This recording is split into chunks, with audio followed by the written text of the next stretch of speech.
Okay, bali ayan yung load cell na ni-repair. Ngayon, tetest natin siya dito sa indicator. Okay.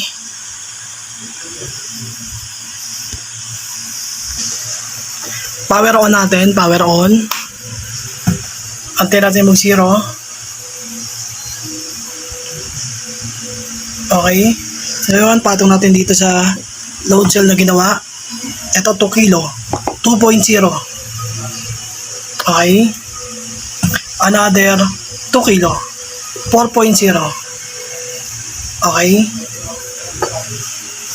Another 2 kilo. Yan, 6.0. Another 2 kilo. Okay, 8.0.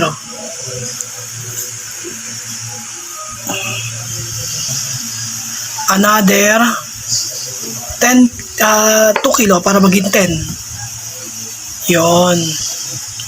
Another 2 kilo para maging 12. Okay.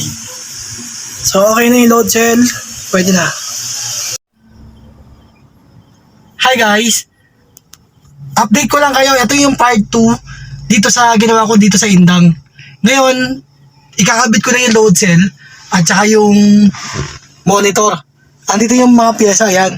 Ang oras natin guys, bali 8:14 ng gabi.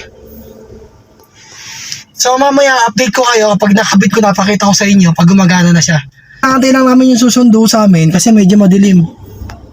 Ayan, madilim. So inaantay lang namin.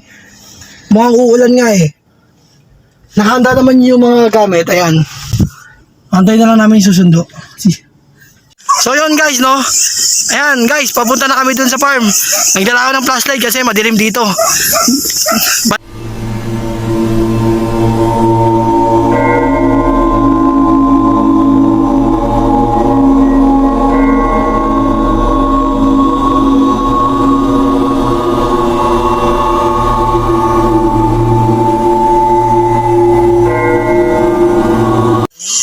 So yun guys, no, nandito na kami sa farm.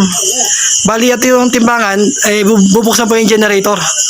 Wala kasing ilaw dito na pang Meralco. Ayan.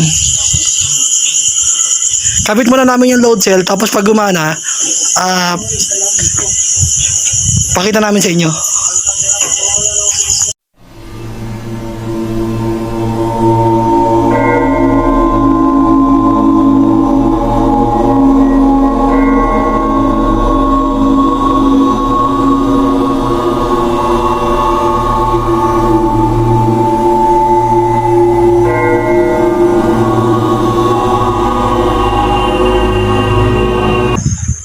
Ayan, meron na siyang test weight, nilagyan ko 10. Papasok ako. niya. Kunyari ako. Ayan. So, okay na siya. Ayan na yung timbang niya.